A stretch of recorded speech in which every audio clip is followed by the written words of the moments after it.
a gente atrasou um pouquinho, porque eu tava ajeitando as coisas aqui, esperando todo mundo chegar. Eu vou falar aqui de trás, porque a gente tá gravando o evento. Não vai ser transmitido ao vivo, mas ele vai ser gravado e disponibilizado depois, por conta de internet, essas coisas. Mas bem-vindos, né? Esqueci de falar isso, sejam bem-vindos. A gente estava um pouco nervoso de colocar um evento presencial, né? Com medo dessa volta, assim, porque hoje em dia é tudo online, né? Ah, põe esse evento online, coloca online. Aí, não, gente, vamos tentar fazer um negócio presencial para trazer a galera. É tão diferente, né? Quando a gente está aqui pessoalmente.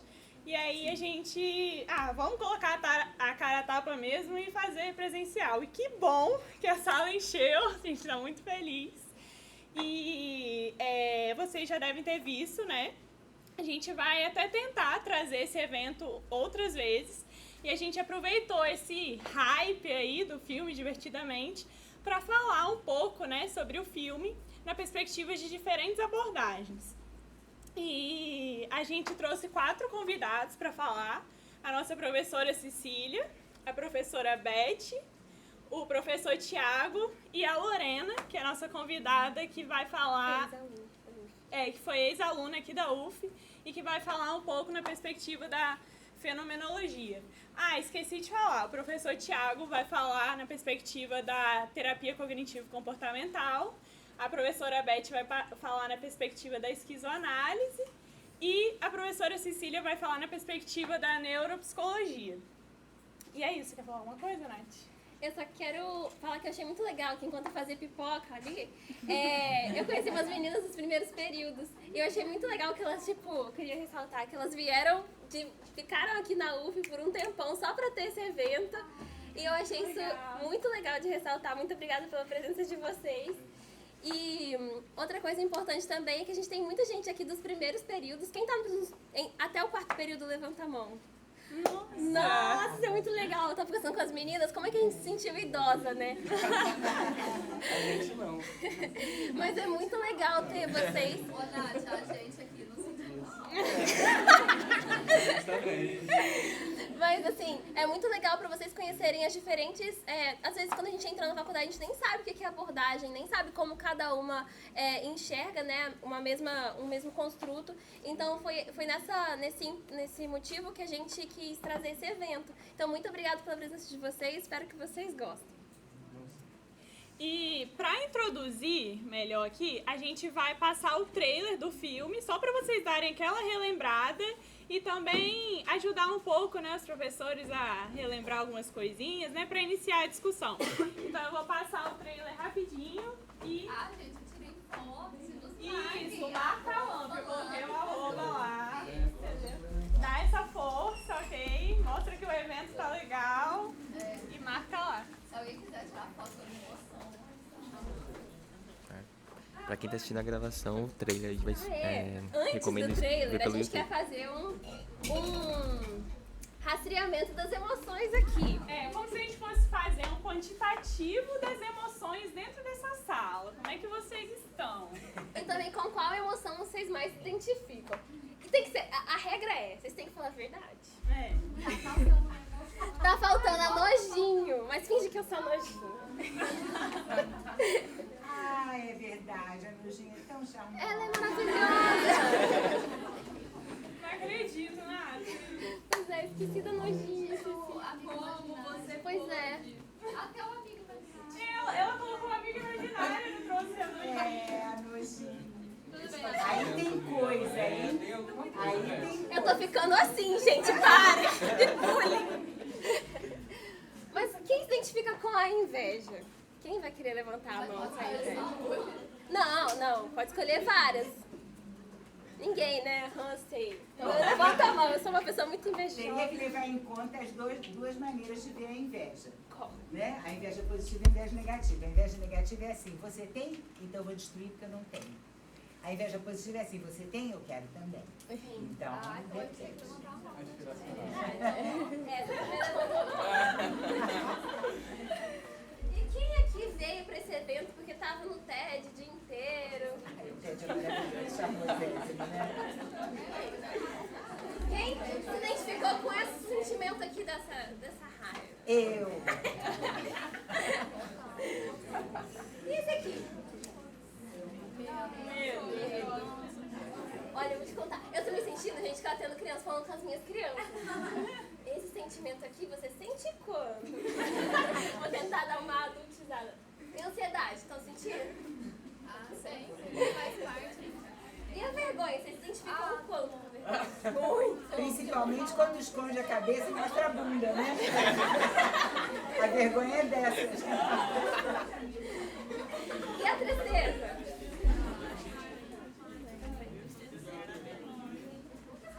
E a alegria, eu quero um coro. Uhul!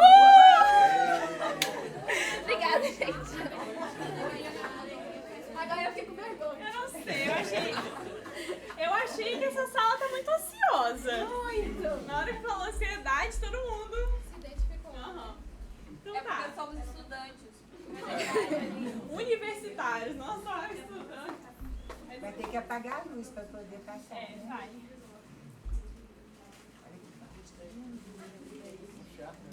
Nossa, isso vai dormir.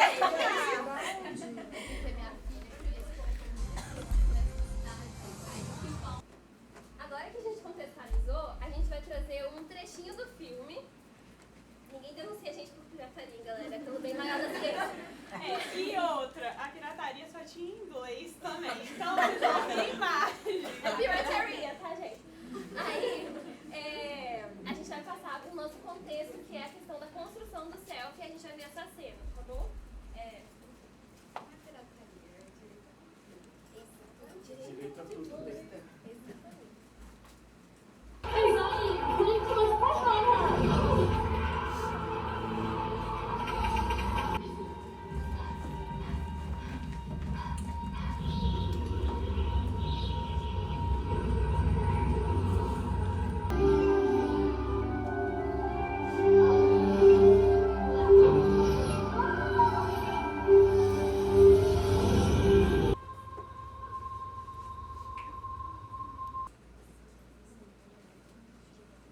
Se não for prejudicar o encontro, se essa luz daqui puder apagar, sem prejudicar muito.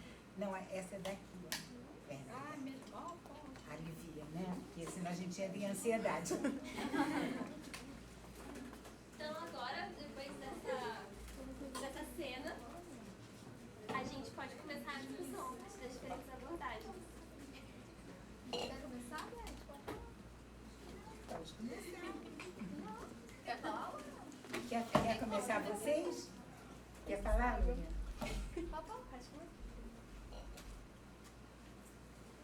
Posso falar? Tá bom. Tá. Então, a minha abordagem, como a Ju já falou, é da TCC. E aqui nessa cena, eu nem estava pensando em falar sobre ela, fiz várias anotações, não pensando o que falar. Mas aqui eu acho que a gente tem um exemplo de várias coisas legais. Então, por exemplo, a ansiedade.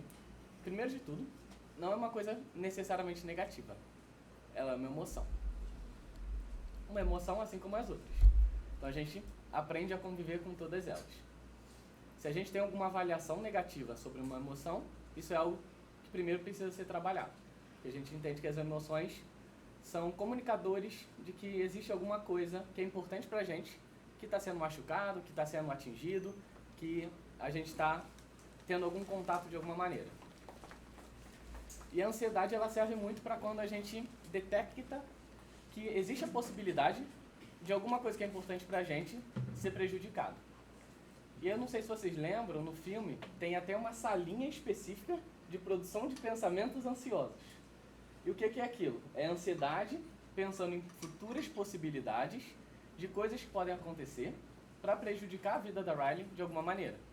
Então o que a ansiedade vai fazer? Ela tem duas alternativas. Ou ela pode fugir. Eu, se eu tivesse ansioso para vir apresentar, eu poderia falar: Cecília, não estou bem, vou para casa. Fugir. Não experienciei a ansiedade, evitei esse momento, que eu acho que ia ser muito negativo para mim, de alguma maneira. E a outra alternativa é me preparar. E eu posso, geralmente, a ansiedade está vinculada a uma supercompensação. Então, se eu viesse com 50 folhas dessa, preparado para se eu tivesse qualquer tipo de branco, de dúvida, se eu esquecesse o que eu fosse falar, eu estar preparado. Então, a ansiedade, ela trabalha nesse lugar, para tentar evitar que a gente passe por alguma situação que a gente acredita que vai ser ameaçadora. E o que é importante? Na TCC, a gente diz que a gente possui a gente constrói ao longo da vida algumas regras. E aqui a gente ouve várias regrinhas. Uma delas, que acho que foi até verbalizada pela Riley, ou pela ansiedade, falando que ela precisava se enturmar, senão ela ficaria excluída. Então, para ela tem alguma regra de que é preciso se enturmar. Não posso ficar sozinha. É importante ter conjunto de amigos, até porque ela ia perder o conjunto de amizade dela. As outras amigas iam se mudar. Então, ali existe esse tipo de regra, mas todo mundo tem. Só que algumas regras, quando estão vinculadas à ansiedade, elas podem ser mais negativas. Eu não vou lembrar alguma outra regra que tem aqui, mas esse era um bom exemplo. Eu preciso me enturmar com as pessoas. Eu preciso fazer contato com novos amigos. Porque senão alguma coisa muito desastrosa poderia acontecer. Por isso que a Riley, ela muda totalmente, ela tenta se aproximar tanto das outras pessoas. Porque a ilha da amizade dela, lá no início do filme, ela é muito grande. Porque a gente está num momento de construção de identidade. E ela está perdendo as amizades que ela tem. Então ela precisa necessariamente, na cabeça dela, se vincular. Ela não pode ser vista como alguém que não tem amigos, alguém que está sozinha, alguém esquisito, qualquer coisa que seja. Qualquer regra que ela tenha de que seja negativo para ela não ter um conjunto de amigos. E aí o que acontece? Aqui nessa situação do pico da ansiedade, o que aconteceu? Alguma dessas regras foi quebrada. Eu não lembro exatamente qual era. Acho que ela não foi uma boa jogadora, no caso, né, na situação. Então, provavelmente, ela tinha alguma regra para ela de que eu preciso ser muito boa. Se eu não for muito boa, eu não vou entrar pro time. Se eu não entrar pro time, eu não tenho valor. Então, existe algum tipo de regra, ali talvez não esteja tão explícito, e que foi quebrada. E o que acontece quando essa regra é quebrada? Ela tem contato com aquele pensamento que é eu não sou boa o suficiente, que ela ficou falando. E esse pensamento a gente chama de uma crença central. Aqui, no caso, uma crença de desvalor. Então, ela possui dentro dela, ela acredita que ela é uma pessoa que não tem valor. E para evitar entrar em contato com isso, ela cria essas regras. Então, ela vai pensar, eu não posso decepcionar a treinadora. Porque se eu decepcionar, isso significa que eu não sou boa o suficiente. Eu não posso errar o chute lá, o arremesso, não sei como chama. Eu preciso treinar muito. Porque se ela não cumprir com essas regras que ela mesma criou para ela mesma, ela vai entrar em contato com esse autoconceito, né? Aquela coisinha, aquela arvorezinha laranja, que ali a gente pode chamar de autoconceito, de identidade. A gente também pode entender que tem crenças nucleares que estão associadas, que é essa vozinha que ela ficou falando, eu não sou boa o suficiente.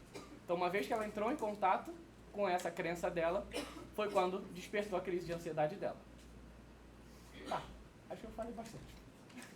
Mas ficou claro? Deu para entender a relação de tudo? Ficou alguma dúvida em relação a algum contexto, algum conceito que eu falei? Eu falei de regra, falei de funcionamento da ansiedade, falei da crença nuclear, falei que as regras estão ali para tentar proteger a pessoa quando ela tem algum tipo de crença nuclear que seja negativo para ela. Se for do contrário, ela tem uma crença nuclear que seja positiva, ela não vai ter problema em entrar em contato com isso. A gente cria essas regras para proteger e entrar em contato com esse lado que a gente não gosta sobre a gente mesmo. Tá, acho que eu vou dar espaço para você. Eu fiquei muito emocionada com esse filme, porque meus netos adoram esse filme, especialmente a minha netinha de 5 anos. E aí, esse fim de semana eu estive com eles em Brasília, e aí a minha neta falou, vovó, precisamos ver Divertidamente 2. Aí eu precisamos mesmo. Exatamente, precisamos mesmo. Aí ela, então vamos. E aí fomos ver o Divertidamente 2. E aí foi muito emocionante de ver os dois, ela com 5 anos e ele com 3. E assistindo atentamente, assim, ele nem se movia, né? Não, atentamente. E eu achei interessante a maneira como o filme trabalha, né? Com todas as emoções, porque não é que a gente só tenha uma, né? A gente pode estar refém de uma dominância de uma delas, né? E talvez a única que não nos prejudica se estivermos dominados porque ela, quando está na cena, ela não domina, ela apenas se apresenta, é a alegria, né? as demais emoções podem deixar a gente sob domínio do medo, sob o domínio do tédio, né? Sob o domínio da ansiedade, que é de todas a que está marcada aí como a pior. Eu achei muito interessante, porque aí a gente tem que localizar como o filme aborda isso, né? A mais perigosa das emoções está colocada como a ansiedade. Por quê? O filme mesmo coloca isso, eu achei muito bem colocado, como a única emoção que trabalha individual. Todas as outras trabalham no coletivo. Você pode estar no tédio, mas também a tristeza, aí vem a raiva, mas estão num coletivo de emoções em que você está jogando com uma espécie de notas, né? Notas. Variações intensivas, ou afetos, ou tonalidades afetivas. Mas a ansiedade, ela é tão solitária porque ela tem uma meta. E a meta dela não é o exercício de si, a potência. A meta dela é a superação de si, né? E com isso ela começa a sentir sempre que ela está na falta. Então, ao invés dela ir na eu posso, eu sou boa, né? É o que o Winnicott fala, é a mãe suficientemente boa. Não tem que ser o máximo. De jeito nenhum, o máximo é um ideal, né? É ser suficientemente boa. E a ansiedade, ela nunca está suficiente, porque ela sempre tem uma outra... Não é, ela tem que superar. E as estratégias da ansiedade são todas competitivas, né? Onde a competição é até consigo mesmo, o que torna a situação muito difícil, muito sem um afeto fundamental ou uma estratégia fundamental que opera demais na alegria, que é a confiança, que é o fiar junto, né? E no filme mostra como ela, de cara, larga a mão das duas amizades que ela tinha, que continuam olhando para ela, continuam querendo fazer um retorno para ela, e ela nega, porque ela já foi adiante, né? Então, a ansiedade, ela trabalha com um tipo de questão, para trazer, então, a esquizoanálise para cima, que mostra uma questão de ritmo, porque para a esquizoanálise, identidade não é a questão. O paradigma identitário não contempla o fluxo da vida, não contempla o fluxo minoritário dos devires, de modo que a dimensão de ritmo e de variação intensiva para a esquizoanálise compõe com velocidade, mas não com rapidez. E a ansiedade, o filme está mostrando muito bem, ela é muito rápida, o cabelo chega a ficar elétrico de tanta rapidez. E isso atrapalha muito, né? A experiência do que está sendo vivido. Se você está sempre além de onde você está, você fica subtraído da própria experiência, né? Expropriado do tempo, de sentir. E emoção é uma palavra interessante, porque ela é ex-motion, é mover para fora. Mover o quê? Os afetos, né? As intensidades que estão te ocupando das afecções que você viveu, se tornam, então, ex-motion, movimentos para fora. E aí é muito bacana, deixei cair os pipocos, que ansiedade. Então, não pode vir barata. Não. Barata é muito ansiosa. Barata é ansiosíssima. Então, rato é muito ansioso. Só tem no bloco B.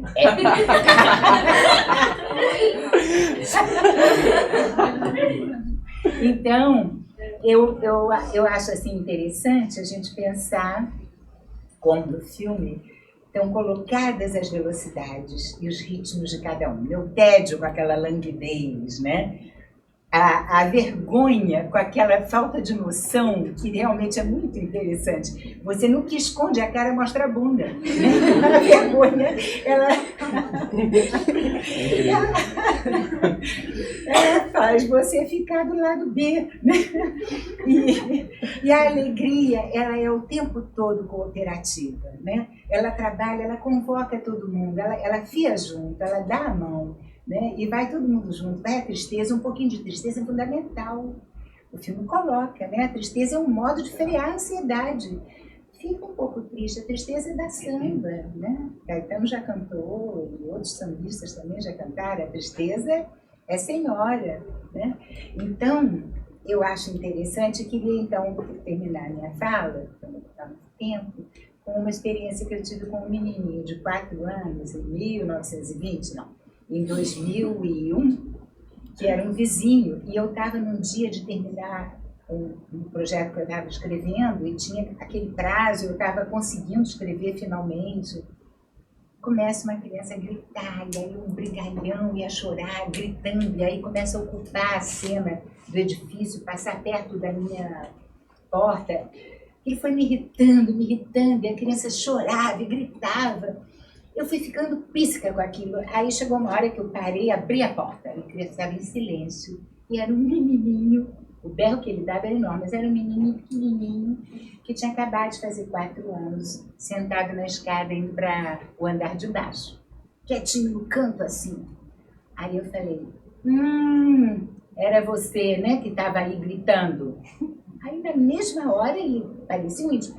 Sério, porque minha avó não queria deixar na casa do avô. Eu falei, poxa, mas o seu problema é pequeno. O meu problema é bem maior, porque você pode ir na casa do seu avô. Só não vai hoje, mas vai outras vezes. Aí eu não posso ir nunca na casa do meu avô. Aí ele, não. Aí eu falei, não. Aí ele, mas por quê? Aí eu falei, porque o meu avô mora muito longe. Aí ele falou, então é igual meu pai, que mora na neve, eu nunca nem vi. Nossa, o negócio tá ficando sério. Essa conversa tá incrível. Aí eu falei, não, realmente o seu problema é bem grande. Aí ele falou, você acha que é muito caro ir na neve? Aí eu falei, olha, eu já tinha ido uma vez fazer um workshop na Europa quando era neve, né? Falei, olha, mais ou menos o preço de um carro, porque eu tive que vender meu carro. Falei, mais ou menos o preço de um carro. Ele, então eu vou ter que trabalhar muito e vou ter que crescer. Não, maravilhoso. Aí eu falei, vai ter que crescer. Aí ele ficou quieto. Aí eu falei, bom, agora você já está mais calmo, já pode voltar para sua casa. Aí ele falou, não posso. Eu estou com tanta raiva que eu nem posso me mexer daqui. Olha que lindo. Você sabe me ensinar a ficar sem raiva? Ai, meu olho encheu de lágrimas. Eu falei, não posso, porque foi por causa disso que eu conheci você. Eu ainda não sei também ficar sem raiva. Eu por causa disso, conheci você. Aí eu tinha que fazer alguma coisa, né? Eu dei uma resposta que é um disparate. Só uma criança pequena tem competência para um disparate desse. Eu falei assim, mas eu posso tirar uma foto de você. Não tem nada a ver. Aí ele falou, tá ótimo. Levantou, a minha porta estava aberta e ele entrou na minha casa. Olha que situação, que foi um puro acontecimento. Eu tinha um tapete que era do tamanho quase todo da sala, branco, que eu tinha trazido de Natal, de barbante, bem branco. Ele olhou e falou, a neve! E se atirou. Incrível. Se atirou. Eu aos prantos, né?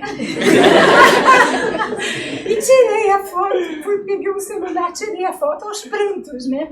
Aí ele falou, tem desenho? Vamos botar um desenho? Eu falei, não, a minha televisão não pega desenho. Só na sua casa. Aí ele, que pena. Aí foi para casa dele. Então foi um acontecimento em que você vê como ele lidou com a emoção e ele trouxe um diagnóstico extremamente esquizoanalítico, né? Não posso me mover porque a raiva me paralisa, né? E são 2 afetos que de fato botam a gente sob o domínio da víscera. Um é o medo que fecha o diafragma e o outro é a raiva que deixa você todo por aqui, né? Então ele foi assim preciso, né? Não, eu não posso, eu estou com tanta raiva que eu não posso me mexer. Então, assim, é interessante que eu acho que o filme contempla essa variação intensiva. Ô, Beth, fiquei curiosa para saber o que seus netinhos falaram. Olha, eles detestaram a ansiedade, acharam que ela estragou tudo. E, de certa forma, os artistas de palco, eles têm uma coisa que a gente chama de ansiedade, mas que é um tipo de ativação desejante, né? Que é quase o primo irmão do medo, mas não é bem medo, é um risco, é uma espécie de aventura. né? Que excita o que ainda você não sabe, o que você estranha, o que te desafia. Mas se pegar pela ansiedade, a gente erra, esquece, tropeça, né? Faz aquelas pausas que aí esquece a fala. Então, foi isso. Eu posso colocar o slide. Primeiramente, enquanto eles colocam o slide, meu nome é Lorena. Já queria dizer que eu estou muito feliz de estar aqui na UF. A UF é uma mãe, né? E ainda mais ao lado das professoras queridas, que eu tive o prazer de ser aluna, de estar junto. E então é um momento de muita alegria para mim estar aqui. E eu vou falar um pouquinho sobre a construção do self a partir da fenomenologia. Eu preparei um slidezinho para me ajudar a orientar, mas ele é pequenininho.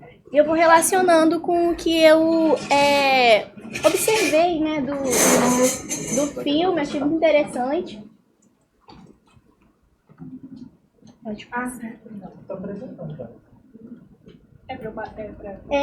Primeiramente, queria desmistificar isso, de que fenomenologia é uma coisa muito difícil de entender. Porque todo mundo fica me perguntando, Lorena, mas o que é fenomenologia? Eu não entendo, ninguém me explica o que é isso, eu não consigo entender. Eu ouço todo mundo falar, mas eu não entendo.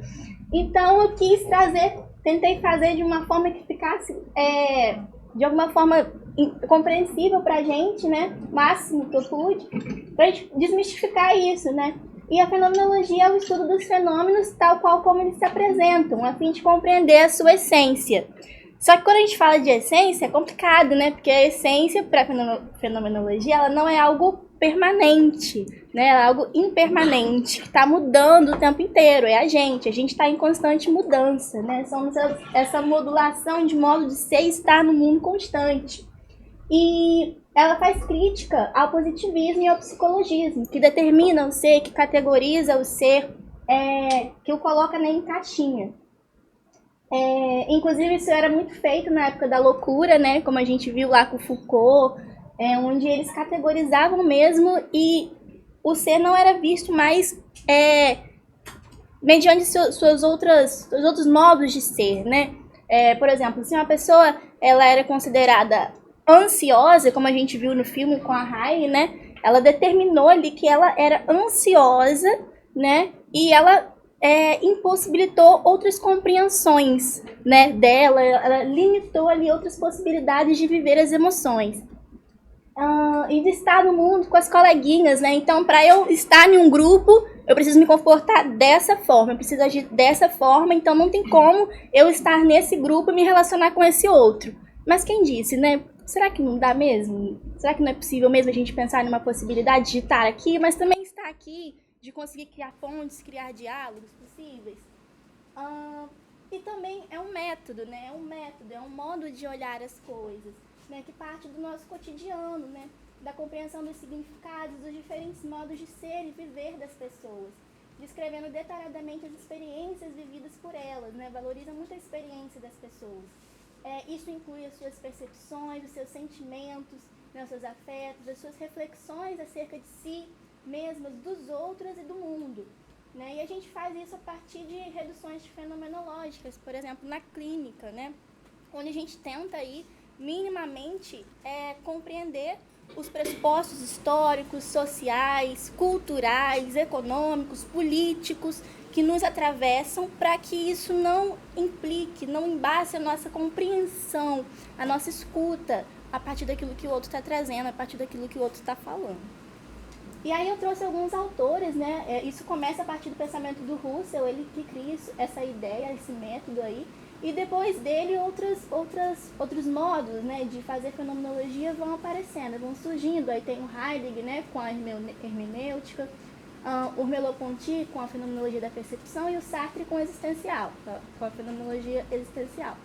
E aí, por que eu coloquei eles aí, né? Porque no próximo slide, pode passar, eu vou falar um pouquinho sobre... Isso. Esse? Isso. Eu vou falar um pouquinho sobre o que cada um deles tenta abordar, assim, articulando com o filme, que eu acho muito interessante. E isso que eu falei anteriormente, né, sobre a essência, essa questão de se determinar, né, é o que o Heidegger vai falar sobre a questão do ser e do ente. Né? O ser é esse não dado, não determinado, né? E o ente é aquilo que é dado, né? É um objeto. E ele vai falar que a gente se objetifica a partir do momento que a gente se determina, né? Que a gente se compreende enquanto ente no mundo. Né? Ou seja, quando a gente se determina, a gente está se objetificando, se limitando, né? Não ampliando as nossas potencialidades, as nossas possibilidades, os nossos modos possíveis de ser e estar no mundo. E a gente precisa ter essa consciência, essa percepção e não se deixar limitar. Né? Nós somos diversidade, nós somos múltiplos, somos multidões. Então, por que viver de uma maneira só? Então, ele potencializa esse caráter de indeterminação do ser. Somos esse sendo, não sendo, essa multidão em apenas um. Não temos uma identidade determinada, né?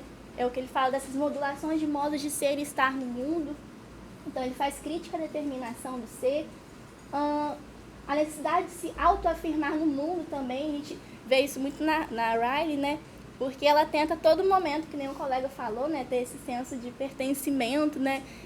Chega na puberdade, né? Todo mundo quer se autoafirmar, né? Eu acho que antes disso, e até hoje a gente faz isso o tempo inteiro, né? E a gente fica naquela coisa, não, eu preciso me agir dessa forma para eu ser aceito em tal grupo, eu preciso agir dessa forma, a gente fica se autodeterminando, né, para se autoafirmar no mundo. Estuda a essência, né, que é impermanente, como eu já falei anteriormente, e a questão da objetificação. Da gente não se objetificar, né, da gente se compreender enquanto essa abertura. E para mim isso ficou muito claro na cena, que ela tá tendo, né, aquilo pra mim era um ataque de pânico, né, uma crise de pânico ali naquele momento que ela tá naquele turbilhão, a ansiedade ali tomando conta sozinha, imperando sozinha ali, sem abertura para as outras emoções articularem ali junto, né, e naquele momento ela começou a perceber a importância da abertura, de sentir as outras emoções também, de abraçar a diversidade que existia nela. E a partir daquele momento, né, ela começou a ir se acalmando, né, a gente ter essa abertura para abraçar a nossa diversidade, de sentir, né, emoções que às vezes não é tão confortável sentir também, porque a gente fica naquela, né, só vou sentir as emoções, a alegria, né, nossa, aí quando chega uma tristeza, não vou sentir, mas a potencialidade também da tristeza, né, a importância também da tristeza, esse regulador emocional, né, que é a tristeza.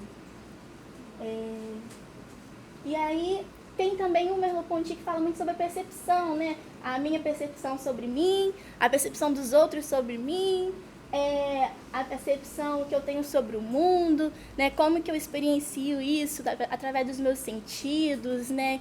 Como que eu experiencio o mundo e aquela preocupação do que eles vão achar de mim. Acho que isso ficou muito claro também na Riley. E também o Sartre, né, na fenomenologia existencial, trouxe essas 4 palavrinhas que eu acho que combina muito com algumas coisas que ele fala. Por exemplo, a questão da liberdade. Naquele momento, ela fez uso da liberdade dela para fazer uma escolha, né, para fazer algumas escolhas ali também. E uma dessas escolhas, depois que ela teve esse processo aí, foi de conversar com as coleguinhas, né, de pedir desculpa, né, de se responsabilizar também por ter tratado mal as coleguinhas, né, ela ter essa consciência e de responsabilidade também, porque ali ela percebeu que ela afetava os outros também, né, ela era afetada pelo mundo, mas ela também afetava as pessoas, então ela criou essa consciência aí, essa responsabilidade também e fez essa atitude que eu achei muito legal.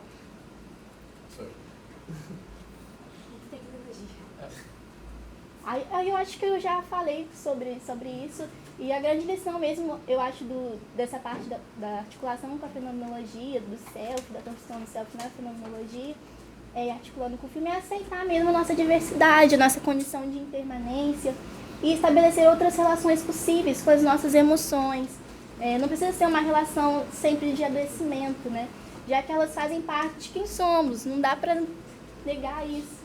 E não devem ser eliminadas, já que fazem parte da nossa condição de humanidade. Eu acho que foi isso que, para mim, pincelou assim, o filme. Foi o próximo? Acabou.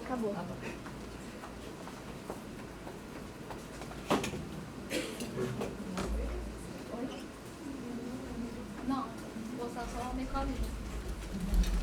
Gente, tô amando. Eu amo escutar outras perspectivas, assim. Parece que a gente amplia as possibilidades, né? Outras formas possíveis de ver o filme. Não sei se vocês estão nessa vibe também. Gente, trouxe uma colinha porque fiquei receosa na hora de conseguir falar. E, na verdade, eu queria falar sendo o cérebro da Riley, né? Então, o cérebro da Riley, vou escrever uma cartinha. Olá, aqui é o cérebro da Riley. Estava precisando de um psicólogo, ou talvez um neuropsicólogo, para me ajudar em umas coisinhas que está acontecendo aqui dentro, atualmente. Estou com 13 anos. E com um circuito dentro de mim que de repente começou a crescer. E junto com ele, uma substância chamada dopamina. E sabe o que ela está fazendo comigo? Fazendo que eu busque cada vez mais atividades novas e estimulantes. Ah, isso é muito legal. Ah, eu ando em busca de uma intensidade de sensações positivas. E para falar a verdade, eu estou dando menos importância para aquilo que tem risco. Mesmo meus pais falando que aquilo tem risco para mim. Os pais da Riley, né? É o cérebro que eu tô falando. Assim, quando eu estou disputando um jogo para fazer parte daquele time, vou em frente mesmo. Pois meu objetivo é ganhar, para ser ainda mais emoção. Ah, Riley, e nesses 13 anos, quantas situações a gente já viveu juntos, né? E sabe como que a gente faz das coisas que a gente vivia? A gente coloca cada uma daquelas nossas vivências em umas bolinhas chamadas memórias. E para cada memória, a gente colocou uma cor de uma emoção. Afinal, se a gente vai olhar dentro de mim, né, seu cérebro, hipocampo e amígdala estão tão juntinhos, estão dando mão dada, né? Memória e emoção estão colados. E aí, sabe o que a gente faz depois disso tudo? A gente pega várias dessas bolinhas e manda logo para um tubo. Assim, nesses 13 anos, Riley, quanta coisa a gente já viveu. Lembra quando você começou a andar, ter essa bolinha guardada até hoje. E quando você conheceu suas amigas, ai, que bolinha mais linda. Ficou o registro da nossa amizade. As memórias da Riley menos importantes, sabe o que a gente fez com ela? A gente transformou em branca e preta, né? E aí elas ficaram definitivamente esquecidas. Afinal, a gente precisa selecionar aquilo que a gente precisa registrar. Gente, que a visão tá de boa, tá? Quer acender a luz? Não, eu tô com dificuldade de pegar perto. Mas é uma falta de luz, não. Vou achar aqui. Bom.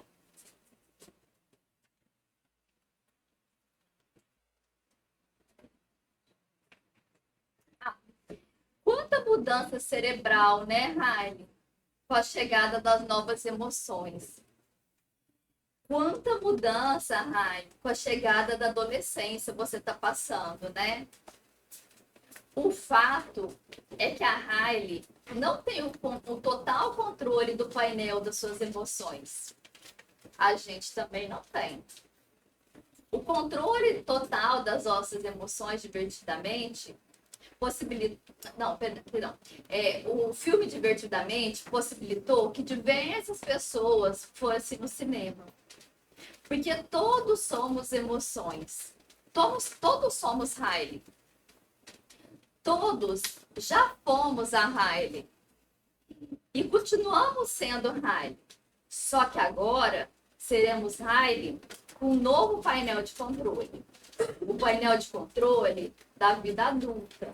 Aquele painel de controle, uma completa milinização do lobo frontal, uma melhor tomada de decisão, uma melhor resolução de problemas. Mas isso é conversa para Divertidamente 3.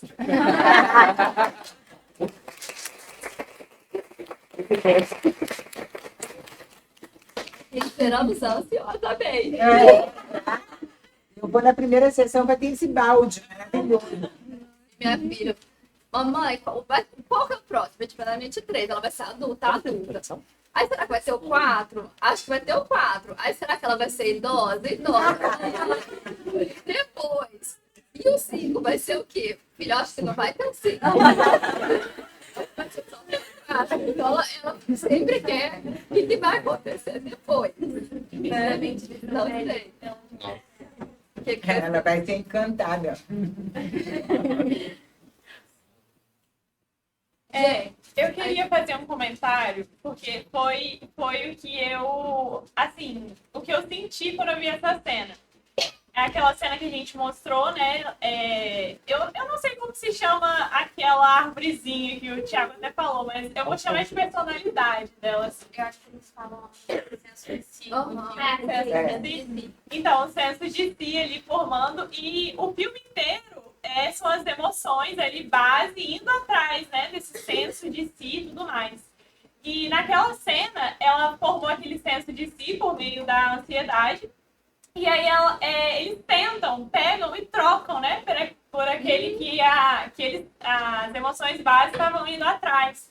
E assim, não muda nada. Ela continua em crise, né?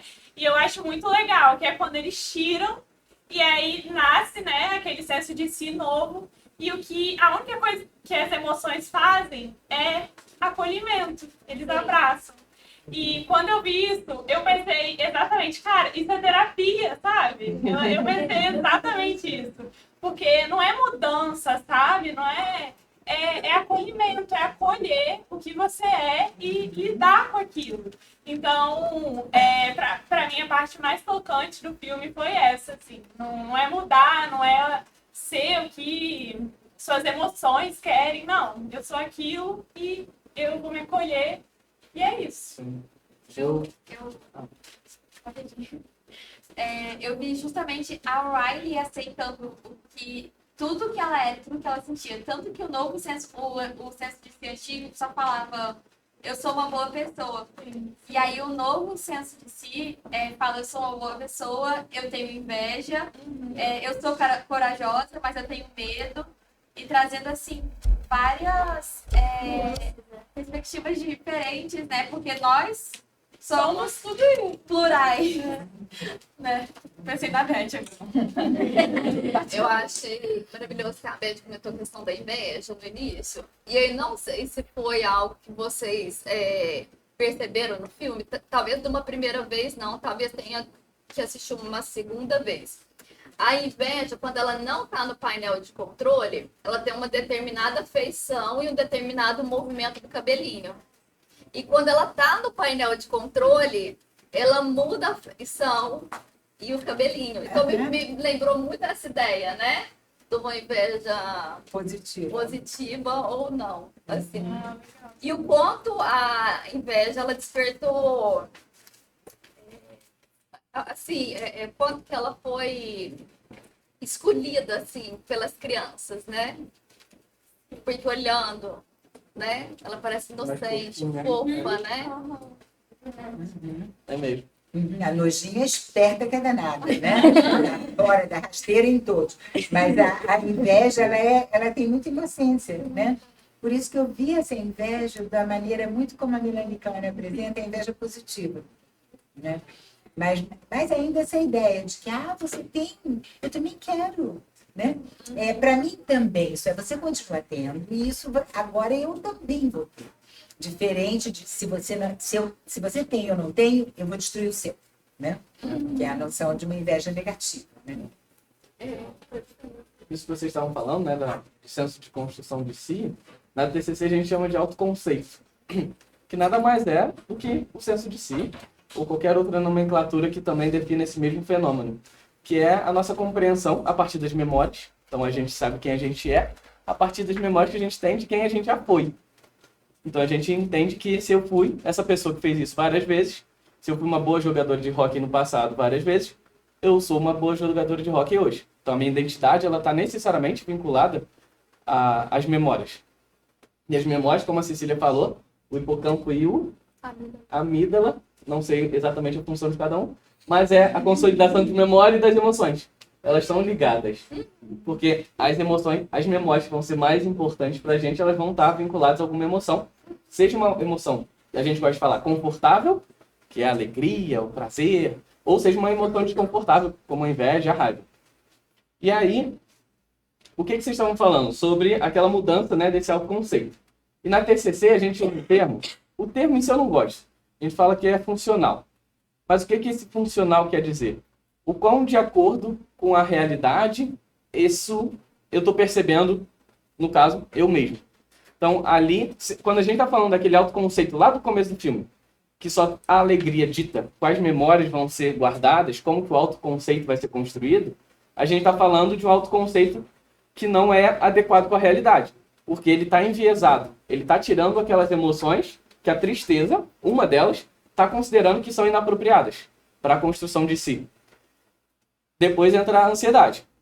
Há toda uma reformulação desse autoconceito, novamente, agora com um viés da ansiedade. Como que esse conceito, esse autoconceito vai ser construído. Mas o que a gente quer no fim das contas? Um autoconceito funcional e não disfuncional. E o autoconceito funcional é esse, que vai agregar todas as memórias, tudo que a pessoa percebe dela mesma. Ah, eu sou um professor e eu acho que eu sou um bom professor. Legal. Eu não sou bom em fazer malabarismo. Tá, realmente não sou bom. Mas o importante é eu entender como eu sou e a realidade disso é mais importante do que eu tentar preservar uma autoimagem positiva que não tenha realmente respaldo da realidade, de como eu já fui no passado. Então posso ter sido um jogador de hóquei muito ruim. Eu fui bom uma outra vez. Mas eu fico tentando mudar essa minha visão, estou querendo ter uma visão necessariamente positiva, e eu falo, não, mas eu sou bom, eu só não fui bom naquelas situações específicas. Eu não vou estar tendo uma visão de mim que está sendo acurada. Eu vou estar enviesando esse meu autoconceito. Isso é natural. Isso da felicidade, essa enviesada, em como a gente se enxerga, é normal. A gente fala que é um viés do positivo, eu esqueci o nome. Enfim, tem um nome para isso. Da gente prestar atenção nas informações que mais vão agradar a gente e mais vão ter a ver com como a gente quer ver a situação. Só que a situação nesse caso é a gente. Então eu vou só prestar atenção às situações que reforçam o que eu quero ver de mim mesmo. Aquelas situações que não vão de acordo, que tem raiva, que tem inveja, que tem ansiedade, eu vou descartar, vou jogar lá no poço das memórias reprimidas e não vou querer olhar para o meu autoconceito dessa maneira. E aqui, você até comentou também, acho, da autodeterminação.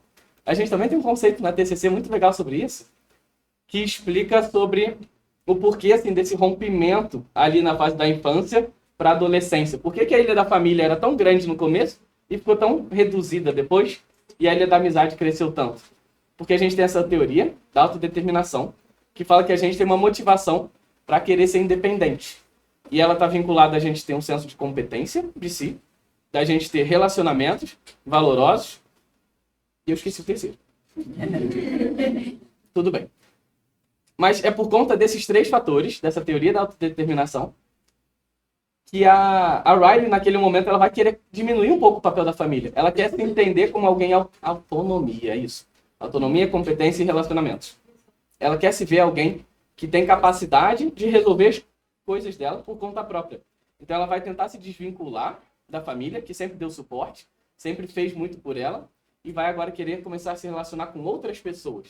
Porque com essas outras pessoas, ela vai começar também a construir esse novo senso de identidade, mais independente, mais autônomo, que não precisa da família, não precisa tanto de respaldo de pais. Então, é a fase que tem aquela rebeldia de eu não quero ver meu pai, eu fico com vergonha se meu pai for me levar na escola, porque eu não quero ser essa pessoa que é vinculada a alguém que precisa estar ali do ladinho de papai. Depois a gente até volta, a gente até quer voltar de novo para casa do pai, mas é outro trabalho. E aí... Ah, tá. E aí isso também tem muito a ver com a inveja positiva e a negativa. Aí, de novo, outros termos para o mesmo conceito. A gente fala que é comparação social. E nesse caso, comparação social ascendente. Quando a gente olha para alguém que a gente acredita que tenha mais do que eu em algum aspecto. Então, se eu olho para alguém, olha, nossa, a experiência da Beth. Eu vou ter essa comparação social para cima e eu posso ter duas reações. Uma é ficar com uma inveja negativa, mas ela não presta. Então, tentar diminuir... Na minha frente. As costas nunca. Eu vou tentar prejudicar a visão que eu tenho da outra pessoa de alguma maneira. Eu vou experienciar essas emoções mais corrosivas, mais negativas. Ou eu posso olhar com um ar de inspiração. Olha, Beth, um dia eu quero ser que nem ela. Então, esse também é a mesma ideia da inveja positiva e negativa. Só que com outros termos, que a gente chama de comparação social. É interessante estar tocando nesse ponto, porque, embora vocês tenham me convidado em relação à esquizoanálise, e não há dúvida, tanto no antiético quanto também no meu Platônico, alguns autores da psicanálise são poupados do grande pontapé na bunda que Deleuze e Guattari dão no excesso de significâncias, né? No excesso de significante e significado de organismo, de sacerdócio que a psicanálise, de alguma forma, ao ver deles, e ao meu também, exerce, mas eles preservam alguns, né? Um deles é o Winnicott, que eles gostam muito. Outro é o Reich, de quem eles falam muito e apresentam até críticas, né? Mas o Winnicott, nesse caso desse filme, me parece até, como o Winnicott teve colaboradores americanos e que trabalharam nos Estados Unidos, talvez nem sendo americanos de nascença, mas sendo americanos de operação de trabalho, como o Brazelton, que trabalharam com bebês, porque o Winnicott era um pediatra também, tem um conceito muito interessante que eu acho que esse filme trabalha com esse conceito. Sem dizer, porque esse filme não fala dos conceitos, né? Fala dos afetos e põe em cena. Que é o conceito de falso self. Porque essa árvorezinha que vocês falaram, né? E que eu acho que também é um recurso de pôr em imagem alguma coisa que a gente leva parágrafos falando, eles não botam imagem, né? Dá um resultado incrível. O que a gente fala num livro dessa grossura, que às vezes não é entendido, eles botam em 2 horas de filme, você entende tudo. É genial, né? A imagem dá de 1000 no parágrafo. Mas eu acho que eles trabalham muito com essa árvorezinha no sentido de self. Porque essa árvore ela é feita de muitos fios, né? São muitos fios, mas ela tem um contorno, ela tem uma espécie de... Não é uma... É uma mandala, né? É uma mandala. Isso, que ela se prolonga. Então, você vê que ela não tem nem origem, nem fim, mas ela se sustenta no entrefios e em sua forma arredondada, né? E é isso que é alterado pela ansiedade. E quando Winnicott coloca o self e o falso self, e mostra que o falso self é quando a impossibilidade de compartilhar, a impossibilidade de ser a testemunha de que você existe, que eu confio que você pode, e de que eu conheço você, que eu gosto de você. Quando você perde esses elos e você fica completamente sem referência, você busca uma referência e você quer ficar igual. E é o que ela faz, né? Ela quer botar o cabelo, então vou botar o cabelo vermelho, que aí eu também vou valer. Mas isso não tem lugar na experiência dela. É falso, é fake. Exato. Então eu vou fazer não sei o quê, e aí eu também. Então ela fica se tornando igual a quem ela não é, não fica igual ao outro que é, então fica em lugar nenhum. E aí aquela árvorezinha fica completamente ameaçada, como um curto-circuito, né? Aquilo parece que está tendo um curto-circuito. E o painel paralisa. E o painel paralisa. Então, é muito como o Winnicott apresenta a questão do self e do falso self, né? E naquele livro tem uma capa horrorosa, mas o livro é lindo. A edição está muito ruim. É uma edição, eu gosto do português de Portugal, mas às vezes não dá. Nesse caso, eles fazem uma traição muito grande, porque ele tem um artigo lá nesse livro que tem a capa horrorosa, que é o desenvolvimento e a maturação. Você lembra o título, Maurício? Não sei qual é o título agora do livro, Mas é um livro que está editado em português e que tem vários artigos sobre self e falso self. E um dos artigos que tem muito bom, escrito em inglês, o sentido da comunicação e da não comunicação, dando sentido a certos opostos. Aí, a tradução do português de Portugal é da comunicação e da falta de comunicação, dando sentido ao estudo de certos opostos. Não tem falta de comunicação nenhuma, tem uma não comunicação. Está dizendo o quê? Que o self é incomunicável. Você até acessa, mas você não apreende, não comunica. Ele não é da ordem do comunicacional. Eu acho interessante como no desenho isso aparece. Né? Ele é uma situação absolutamente... Por exemplo, ele diz, o self é o outro da cultura. Ele não entra na artimanha da cultura, dos comportamentos, das sociabilidades. Ele está ali garantindo alguma coisa fundamental, como uma respiração de si, mas não é comunicável. Quando você trai ele a tal ponto, por falta de confirmação, de aquecimento do encontro, então você torce fazendo um falso self, que é a pessoa que imita alguma outra maneira de ser, que não é dela, que não tem consistência, né? Eu acho que o Winnicott pertence muito a esse tipo de suporte também nesse filme. Acho que vale muito, assim, como autor de referência também, né? Um ponto que me chamou muita atenção do filme, como que ao mesmo tempo ele mobilizou uma criança de 4 anos. Sim. E mobilizou todos, né? Assistirem com camadas de interpretação diferentes. Né? Então, a minha menininha de 4 anos, tem aquela cena que a alegria, ela tem uma dose de tristeza, que ela vai ficando mais desanimada. Aí ela comentou assim, mamãe, até, como que é? A tristeza tomou conta até da alegria. Ai, que então, lindo. assim, eu acho muito bacana pensar que crianças tão novas estão conseguindo entender que as emoções são um conjunto, né? E que não necessariamente eu vou ter um momento só feliz da minha vida ou só triste, né? Então, eu acho que o filme trouxe isso para idades, né? E percepções totalmente diferentes. Achei maravilhosa essa ideia. E... uma outra coisa que, duas coisas, na verdade, que eu queria comentar, que eu vi muitos vídeos sobre a construção do filme. Ah, é? E várias emoções, elas não entraram no filme, mas até tiveram algumas que chegaram a ser desenhadas. Já chegaram a ser desenhadas, teve alguma cena, mas não colocaram no filme como que foi, né? Essa seleção. E uma que a gente não comentou nada aqui, que na verdade a emoção é a nostalgia, né? Aí queria, não sei, Lorena, Thiago, Beth, sobre a nostalgia. Qual percepção?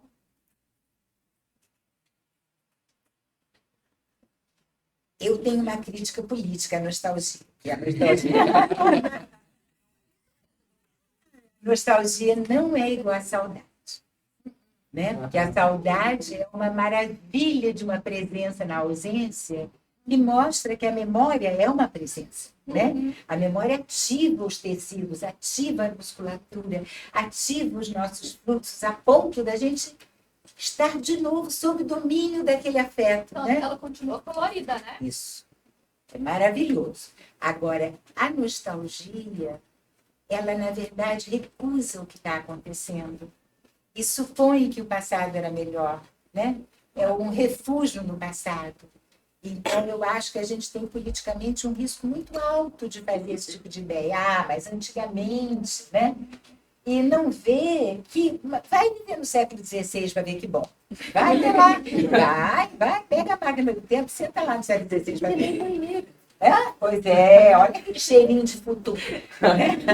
Aqueles balões imensos.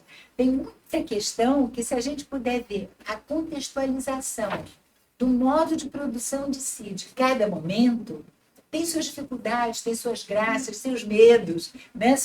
Então, eu acho que essa nostalgia é uma recusa muito grande de estar habitando os desafios do seu momento agora, né?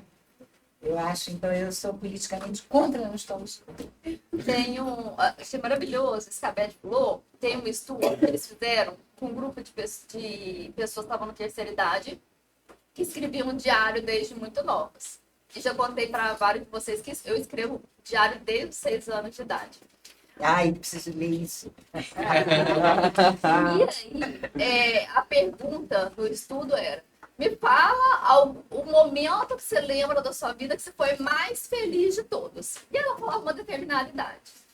E aí eles iam junto com a pessoa naquela parte do diário. E ela não era mais feliz. Ela era tão triste quanto, né? Ah, sei lá, com 20 anos, será que eu vou conseguir emprego? Será que eu vou? Será que vai dar certo com essa pessoa? Não vai? Não tô feliz? Quando será que vai dar certo? Então, eu achei maravilhoso isso que você falou, porque essa produção de memória de passados, muitas vezes ela pode vir gloriosa, né? Era qualquer, era feliz, não sabia, né? Então é glorioso na epopeia, degradado, não, glorioso na utopia e degradado na epopeia, né? E aí, quando você volta realmente para aquela cena, né? Que na verdade o diário foi uma cena, você vê que não. Que, né, você fez uma seleção ali de memórias através dessa nostalgia, dando mais importância para isso que foi, né? Para o que está sendo. Portanto, a memória é sempre uma fabulação, né? É sempre uma ficção, né? Grande parte. Desenho é muito bom, né? A gente precisa ver mais. Precisamos fazer muito desenho, né, Luiz?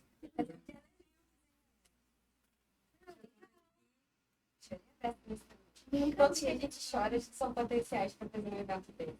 Ou seja, todos os últimos da vida. Aquele soul é muito bom também. Nossa, é maravilhoso. A história do peixe. Também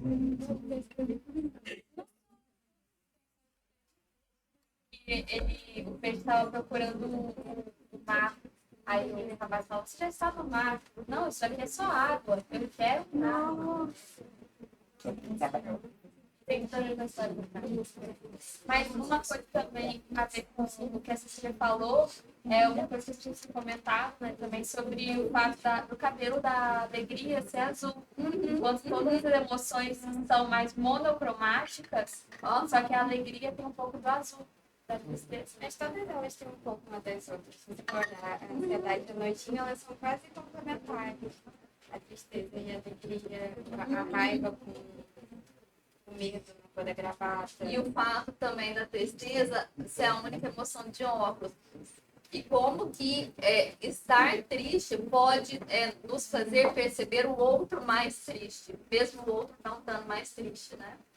Isso que você está falando é incrível, porque o Nietzsche fala, se não me engano é no Et Homo, ele fala assim: é interessante como meus olhos são emocionados.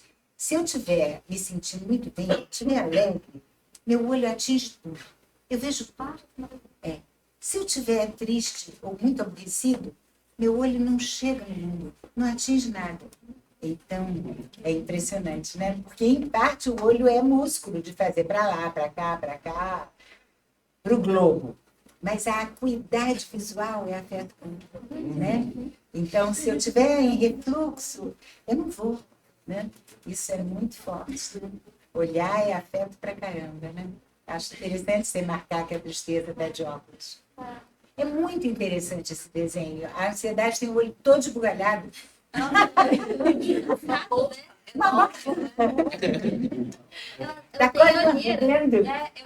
Eu vi também um vídeo disso, ele é um designer gráfico, né? E ele falando um pouco sobre meio que coisas que estão escondidas no design de cada um deles. Porque a alegria lembra o formato de uma tristeza, de estrela. A alegria é o formato de uma estrela. Sim, porque todas as pontas estão expansivas, né? Uma lágrima. E o fato a cabeça da ansiedade é desproporcional ao corpo, justamente como se ela estivesse ali pendente ao ponto de cair. Muito bom. E daí, Muito bom. E a raiva? E a raiva justamente não tem cabelo, né? É porque ela explode toda hora, já queimou. Neurônios em chamas. Muito bom. Agora, o tédio é um charme, né? Sinceramente. Quem viu aqui o filme? Quem viu o filme gostou. Quem viu o filme todo, o filme inteiro, né? O tédio é muito charmoso, né? Tem um painel de controle No nas mãos. celular. É. E o tédio sempre no celular, não é? E como ele é deixado de lado, o tédio mesmo, né? Talvez isso também pode ser analisado, porque como é importante vivenciar o tédio, mas a gente também deixar, não tá nunca perto do painel de controle, porque ele tem nas mãos, mas enfim, vamos analisar. E, bom, eu vou ter que me retirar, porque a gente tem o grupo do Rumo ao Gesto, do Sem Álibi, e hoje tem o grupo com os bolsistas que entraram na PROAS. Gostei muito do convite, gostei muito da parceria aqui. Lorena chegando, já psicóloga, né? Já com CRP, com tudo maravilhoso. Depois dos perrengues. Perrengue faz parte. Divulga o contato, aquela, né, velho? Hã? Divulga o contato. Divulga o contato. Ai, vamos Então, tirar uma muito foto, obrigada. Vamos. Vamos. aproveitar. Esqueci de me arrumar. Não, tá incrível. Vou dar perfume. Deixa eu ver esse problema. Era bom ficar aqui para a gente sentir. Então. Boa, De vocês quatro aqui, só vocês quatro, depois